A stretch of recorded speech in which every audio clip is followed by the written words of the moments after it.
This edition of Wizards of the Tower brought to you by Danish Butter Cookies. So good. And a glass of iced tea.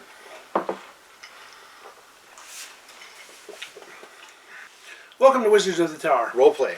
And in this episode, we're going to be talking on the episode 2 of editions of Dungeons and Dragons and Pathfinder.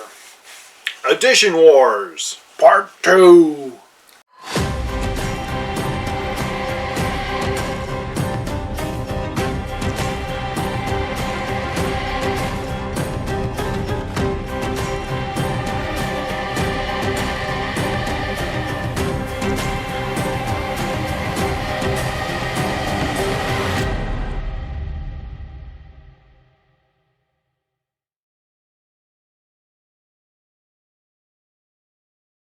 Welcome to Wizards of the Tower. Roleplay.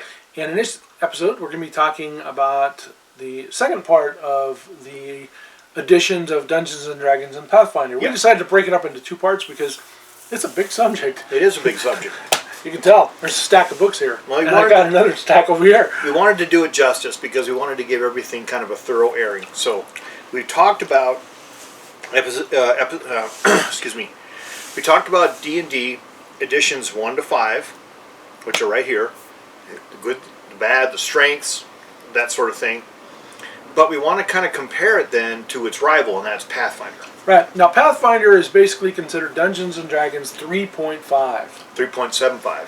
3.75, Yeah. correct. Not 3.5, 3.75. Yeah, so it jumps off of 3.5 and adds a few things and changes a few things. But it exists sort of to appeal to people who really like more of the rules-heavy aspects of role-playing. And because, as we know, anybody who plays Pathfinder, there's rules for everything. Yep, there are rules for everything. Ship combat, it's there. Underwater combat, it's there.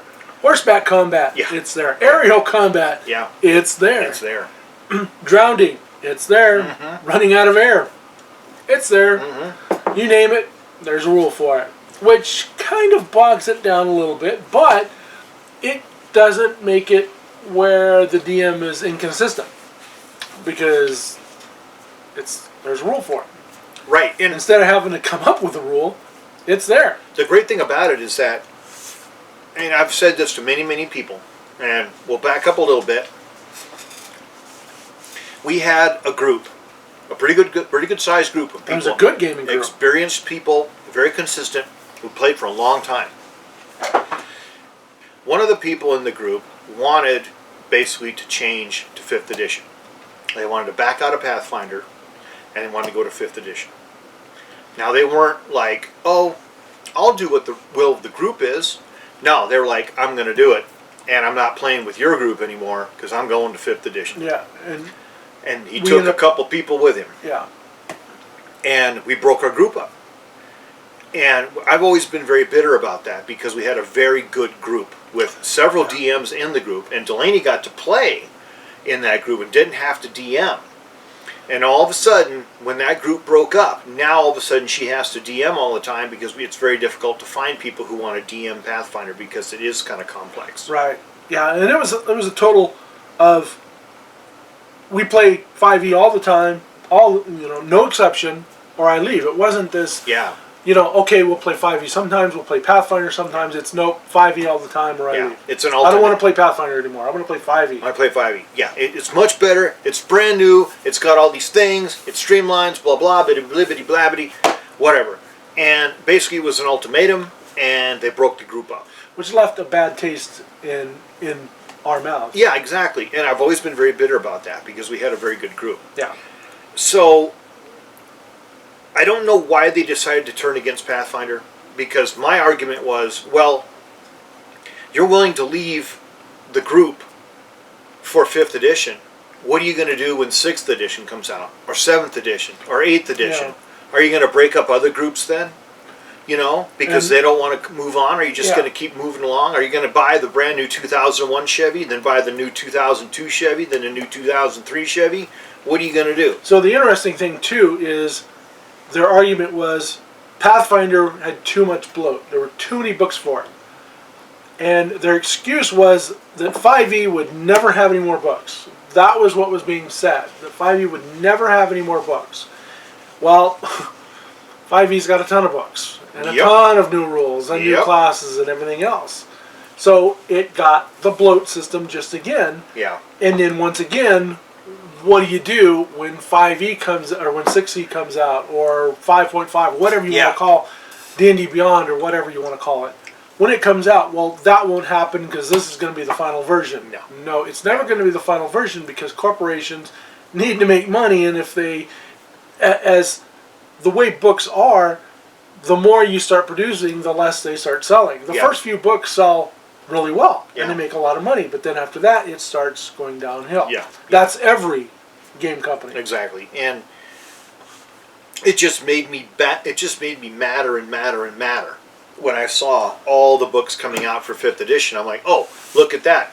I thought they were never going to need any more books. Look at this. And you know, like I said before, you go into the store and there's racks of books. It has a very distinctive spine, just like I said about 4th edition. It has a very distinctive spine, and you go in the bookstore and there's this big long line of them, like this long. Or racks.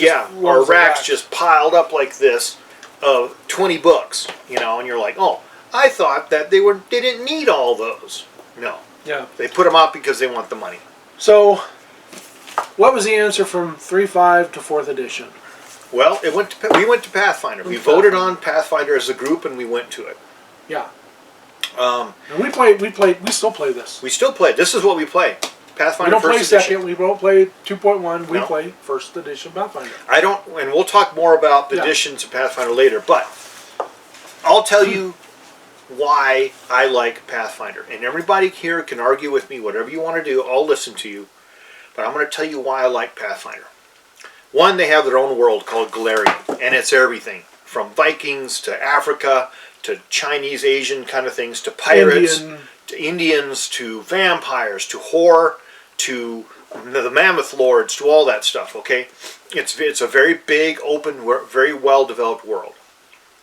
If you want to play a gunslinger, there's rules in here. If you want to play not in this book, but it is within the system. Okay, if you want to play an android, it's in here.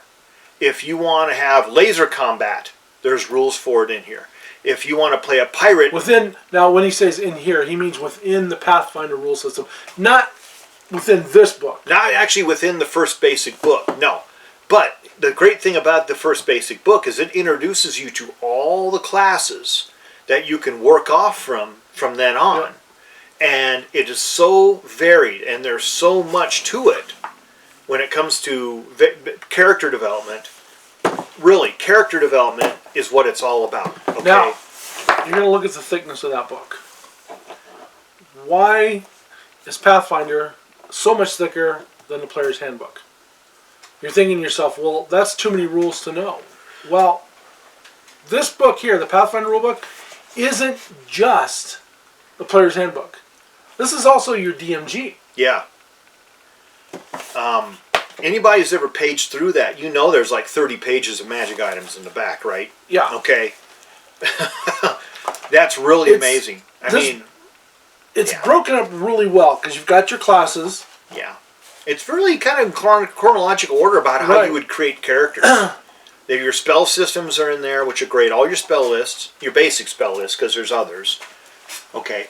But your weapon classes, all the things that you do with your weapons, your companions, your mounts, your different kind of armors, your magic items, your different actions, everything is basically broken up in there and presented in charts or graphs. Charts! Yeah. A lot of charts. Okay. Something the 4th edition didn't have. No. But I know people like, charts, too many charts. It's like, well, charts are how we run our world pretty much. Spreadsheets and things like that. And get used to going through and digging out charts, you know, because they basically tell you, you know, how to work things. How the powers of weapons, the weight of weapons, that sort of thing.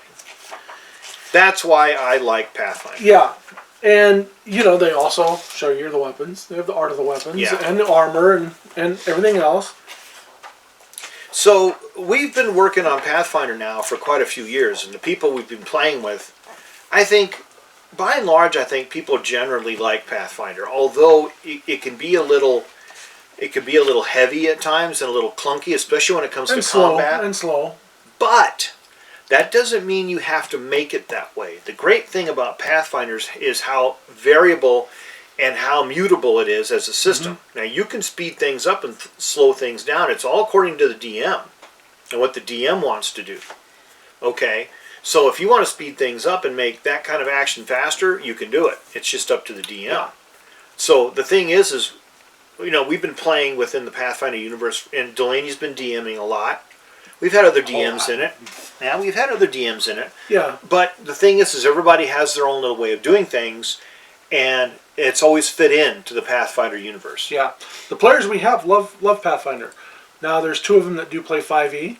They will tell you that Pathfinder is a lot more in-depth. Their character detail is so much more in-depth. It's like I was talking in this edition, I wanted to make a dwarf rogue tinker. Yeah. I couldn't do it in this. Yeah. In Pathfinder, because of the skills and the feats, I can easily make a tinker. Yeah. They're in there. Your class skills. Oh, right. Your profession. Wait, your crossbow.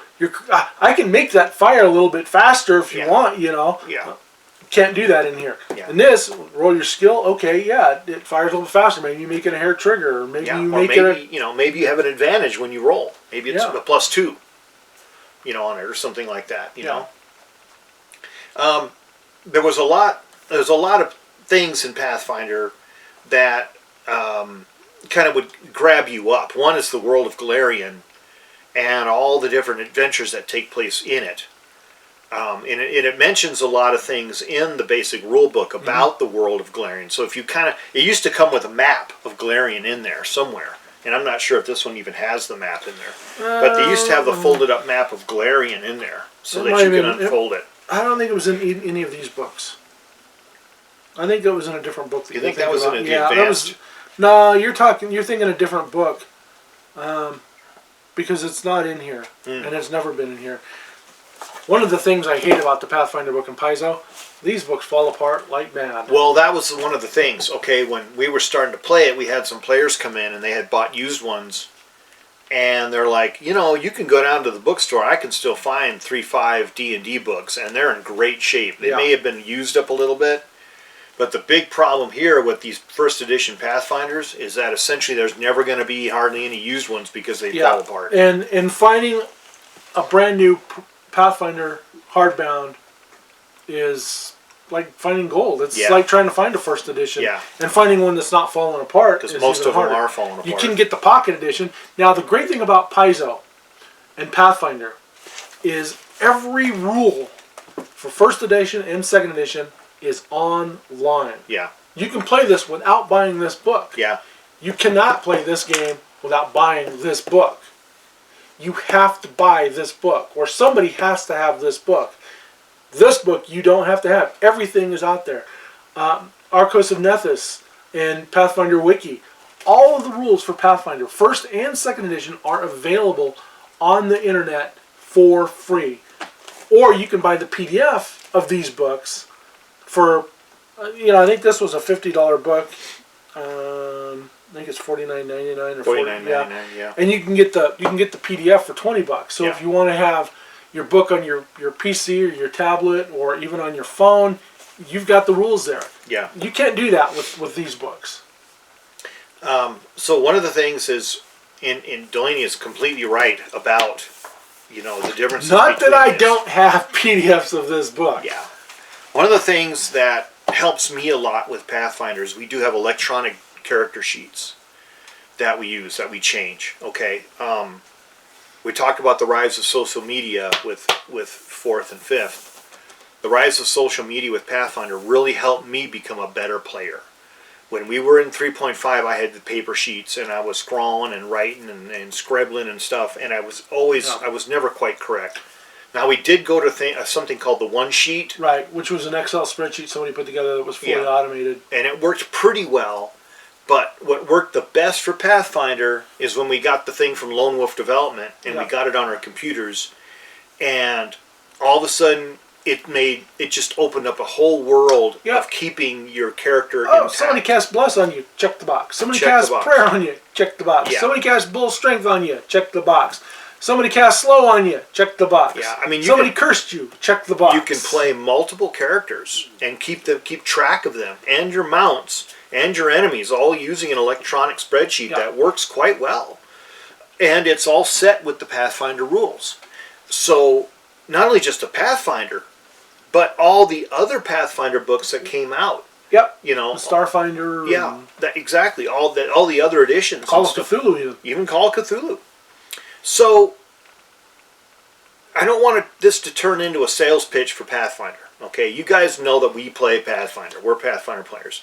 But works better for me, and I think it probably works better for a lot of general people, is every one of our players got a copy of Hero Forge. Hero Forge, yep. And the thing is when we got into it, it made it so much easier for us to play. And we could create really cool, in-depth characters. And a role-playing game, it's all about characters. It's all about what you're creating. So, man, I've had some really amazingly cool characters in Pathfinder that I just the game's always ended before I got to play them really for a long time.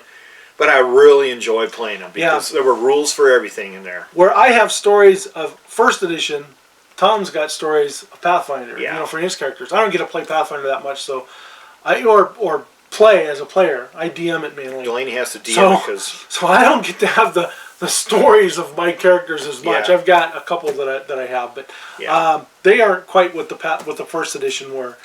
But Pathfinder first edition it's my favorite edition. Yeah. And I love it. Now, Pathfinder decided, well, we need to change the rules a little bit, so they came out with 2. Second edition. Yeah. Now, they came out with a beta copy, which we actually have the hardbound of that, which was kind of the play test. Yeah. We got it. And we got it. Looked through it because, I was interested in it. Yeah. And so this is the second edition of Pathfinder. Yeah. And once again, it's a beast of a book. Yeah, it's a beast. It's a beast. It's a phone book. Yeah. You can build up lifting weights on this. Yeah. It's really dense. Yeah. Pathfinder tends to be pretty dense. It's for the nerds of the world to dig through and find all the little mutiny of lore and magic and characteristics and everything else. And the artwork has gotten really extensive in this stuff. It really has gotten really amazing. Wayne Reynolds is one of the main artists in this, and he's really good. He's really created not the a only lot of one, stuff. but It's really cool. Now, the thing with Pathfinder 2nd Edition, once again, this is both a player's handbook and a DMG. So you're thinking, well, gee, what is that, 59? It is $59.99. Yeah. That's $60. Yeah. But it's 2 books combined. Right.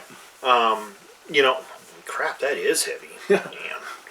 So you said you lift weights carrying this thing, Yeah. There's a funny story. The rules lawyer, Ronald the rules lawyer, was at a protest, and he was wearing a backpack. And he decided to put the backpack in front of him, and he had his Pathfinder book in front. He just decided to put it in it. And the police started getting brutal, and they were hitting him with a stick. And he said, Pathfinder saved my life.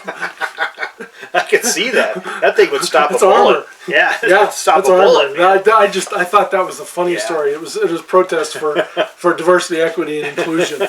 But I love that story because he's got this video. He's got this backpack. He's like, something just made me think, I'll put the backpack in front of me in case, so the police get violent. And sure enough, they got violent. Yeah. And they hit him. Yeah.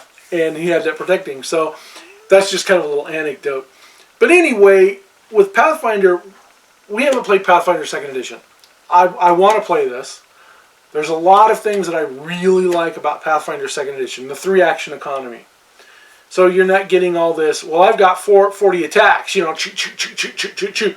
You can, you get your 3 actions, so you can make an attack, but if you do, your first attack is your regular skill, your second attack is at a lesser skill, and your third attack is really hard. It's like minus 8 or 10 or whatever, so it's really hard to hit something.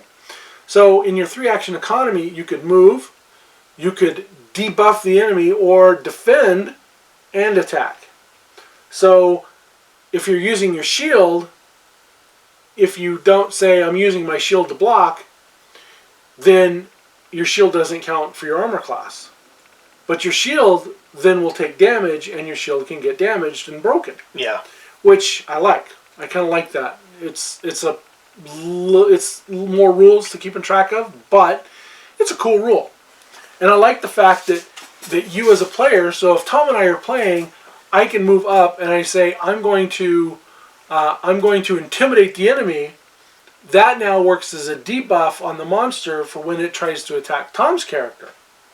So it's an advantage, and it really gets into more of the tactical side of playing an RPG. Yeah. And what they've done is it expanded your move actions. Right. To the point where you can do several things. And it's made, in my opinion, it's made your action as a person a lot more realistic, to where you can do several things at once. So it's sort of like if you're a fighter or an action character or something like that, you're able to move around a lot more and complete what you're supposed to be doing. Now, I know there's other differences, but that's the one that always keeps coming back up, is how characters move within combat or within the game. Now, one of the really cool things is if you're a spellcaster. So, once again, you've got your 3-action economy. Okay. Let's say you've got a spell that takes 2 actions and a spell that takes 1 action. You can cast 2 spells. 2 spells. In one yeah. your character's turn. Yeah.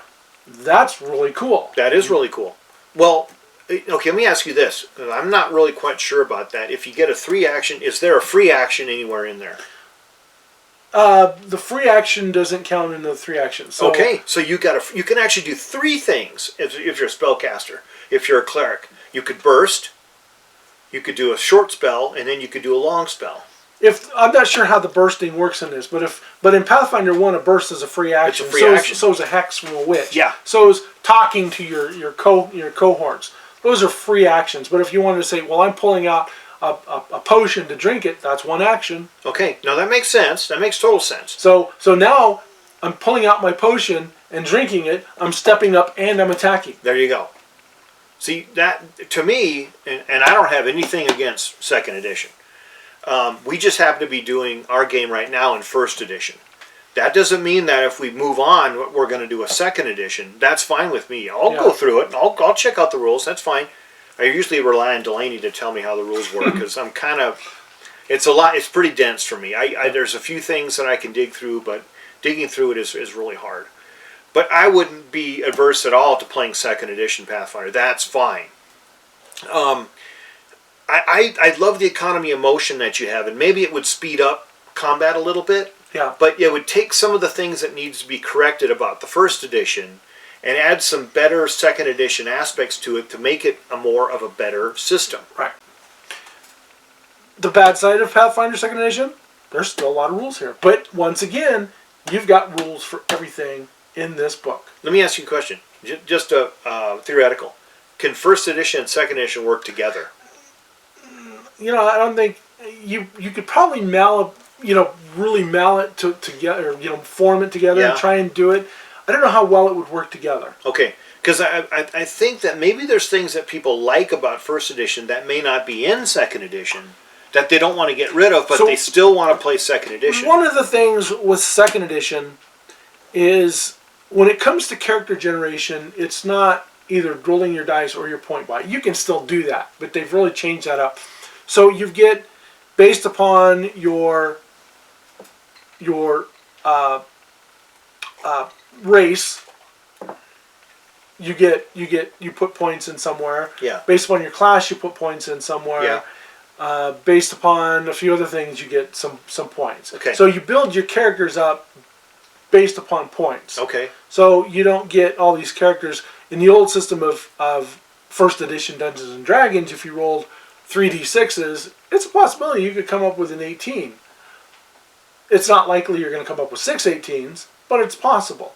And in Pathfinder 2, you could probably still end up with a character with an 18 ability, depending upon what you are. Okay. All right, and so character generation and creation is a little bit different. Right. Probably not insurmountable, but that's kind of my question: is could you take the things that you really liked about first edition and kind of morph them into second edition? Are they so far apart that you can't reconcile the two? I don't think they're so far apart. I think you're better off just going off to second edition because it's still Pathfinder with a few changes. Okay, it's not that big of a deal to change. I'm not saying you can't or you shouldn't. I'm just asking that question for those people out there who are thinking, well, there's things I like about one and the other. Do I have to chunk one and jump headfirst into the other, or could I mod the two together? Now, once again, I'm going to say this as a disclaimer: play the edition you want to play, and your group wants to play. Make a deal with them. If somebody wants to play this, play. But if you want to play this, it's compromise. Yeah. And that's what makes a group an efficient group and a happy group. Yeah, efficient is compromise. Absolutely. That's what makes a group work well together. It's always having somebody always has to play the cleric. Well, somebody else needs to play the cleric once in a while. Compromise. That's compromise. So that's the whole deal. Why play Pathfinder 1 when you can play Pathfinder 2? Yeah. When they're basically almost the same system with some variations. Right. Okay. We're going to move on to Pathfinder 2.1 or revised. Now, you'll notice one thing here. It's now 2 books. Oh, I didn't know that. Yes. So you have the player's book. Okay. And you have the GM's core book. So they split it up. So now you're not paying $50 for both books. You're paying $50 for $50 for one book. You're paying $50 for 2 books. So what they call this is second edition revised. Player core and GM core. Right. So how is, because this says second edition and this says second edition, but this must be the You can actually use second and revised together. Ah. Some of the changes are revised got rid of alignment. Okay. Now we talked about that before in a show we did about alignment. Okay. Yeah. So, now they've gone to holy and unholy. That's kind of your good, evil. So they've broken it up. I like the old 9 system, lawful good, lawful neutral, chaotic good, so forth and so on. The whole 9 pattern. I just like that. In the games that I have played where we haven't used alignment, I use something different, which is fame and reputation. Right. So let me ask you this, and I know you've been deeper into this than I have for sure. Why do they need to come out with this version? So the reason they came out with revised is to totally get away from the OGL.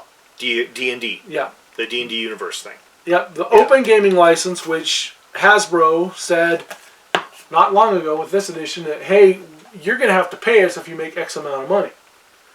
And Paizo, who used to publish for Hasbro and Wizards of the Coast, when it was the Dragon Magazine or Dungeon Magazine, and then Adventures, they did stuff for the 4th edition and 5th edition, but they wanted to break away with their own rules. And with 3.5, the rules were still there. It was the open gaming license. Yeah. So they basically took the license and created their own system, along with a lot of other people out there. Yeah, yeah. So when Hasbro and Wizards of the Coast said, we're going to start charging you, Paizo said, we're not doing that. So they totally stripped out the OGL, and now they have the ORC, the online creative resource. I can't remember. Creative license. Okay. Or the open. I can't remember exactly what ORC means, but it's actually Oracle because it's online creative license. Yeah. Yeah. Okay. So that's why they did it. So they changed a lot of things. That's why they stripped out the whole alignment thing, because they didn't want any part of that. Yeah. They're stripping out spells, so you may not have... I haven't looked at all the spells, but all the spells, you may not have the exact same names for the spell. So things that we got used to, like Magic Missile and Melf's Magic Arrow, they're no longer in here. Okay, so they basically had to change their intellectual content. Right. To distance themselves, not only distance, but to separate themselves from the intellectual content of D&D. In case, now even though Hasbro and Wizards of the Coast backed off on that, doesn't mean that they won't in the future. Right. They just decided to make a clean break and separate completely. Yeah. And create their own setup. You know, it was the kind of the thing where D&D had the problem with hobbits. And they couldn't do hobbits anymore, so they had to do halflings. Right. So in Pathfinder... And treants. They had to do ents. Had to do ents instead of treants. And there was other things, other examples. So Pathfinder, you basically have a clean break too. It's like, okay, we're not going to do these kind of spells. We're going to change. We're going to have the same kind of spell, but we're going to change the names on it so they can't be confused together.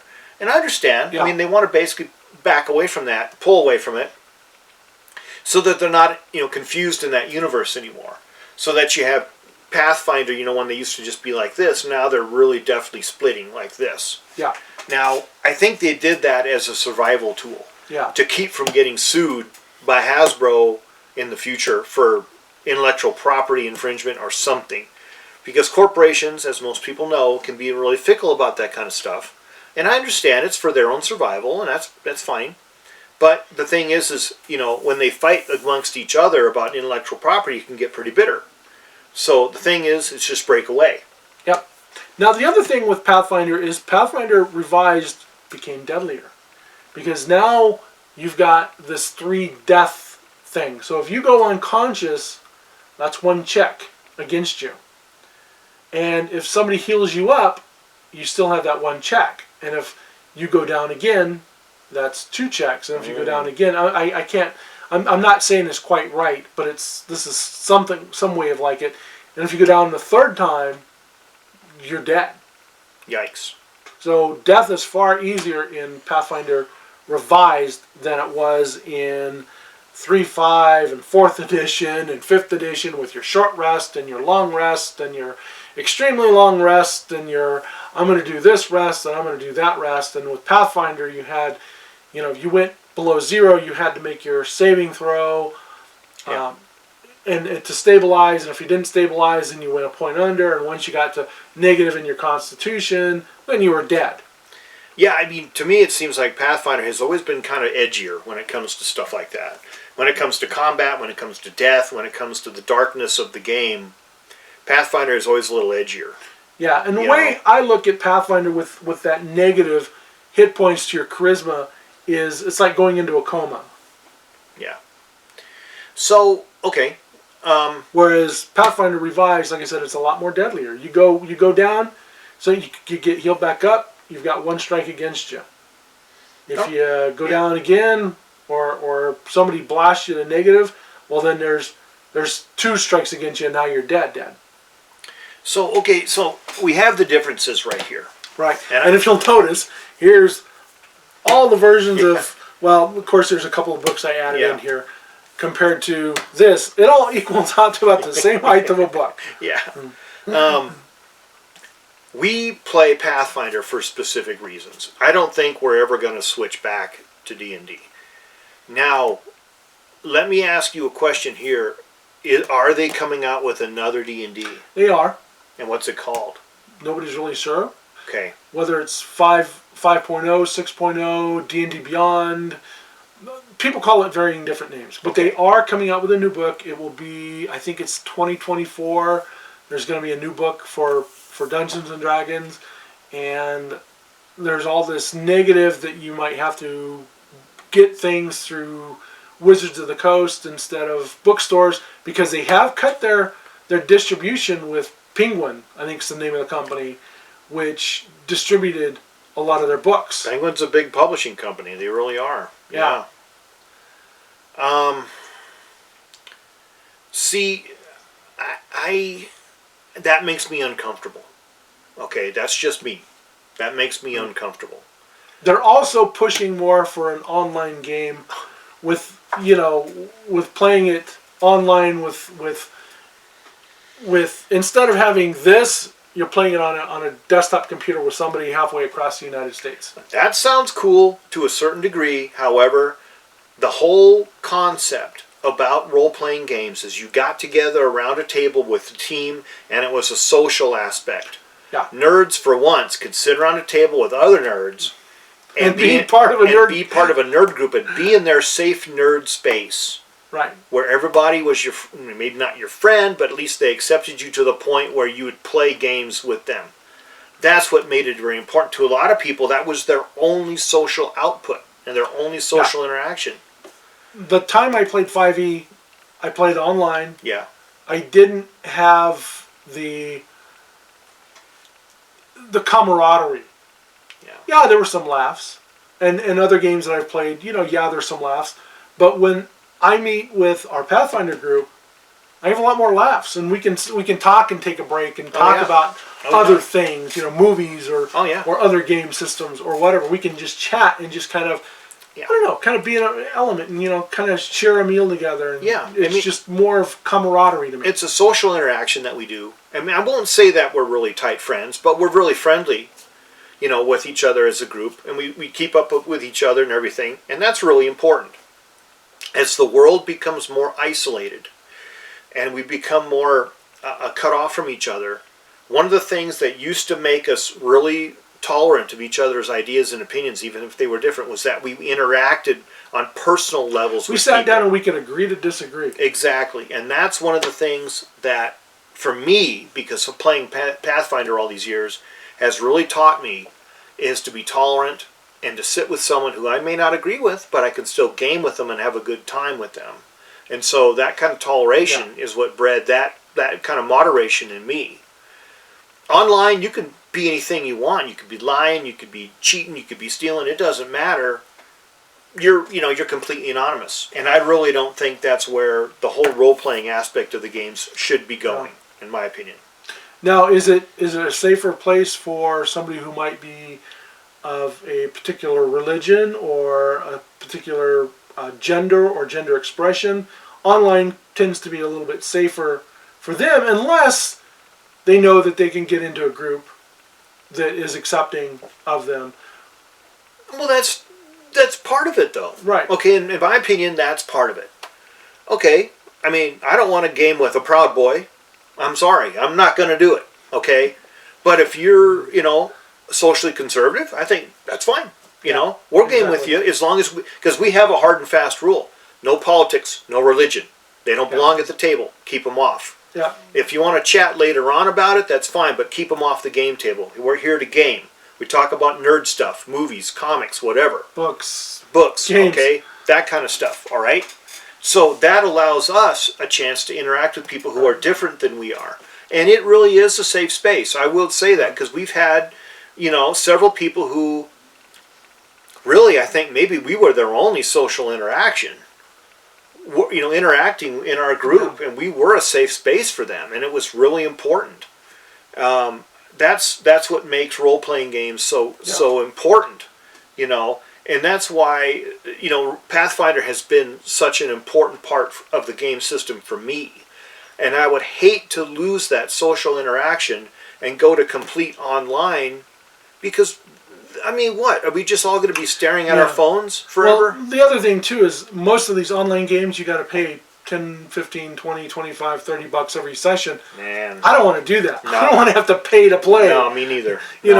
I, as a GM, when my group comes in here to play, I don't say, okay, everybody, give me 20 bucks for me to DM, even though I had to spend my free time to create, this adventure. No. I don't agree with that.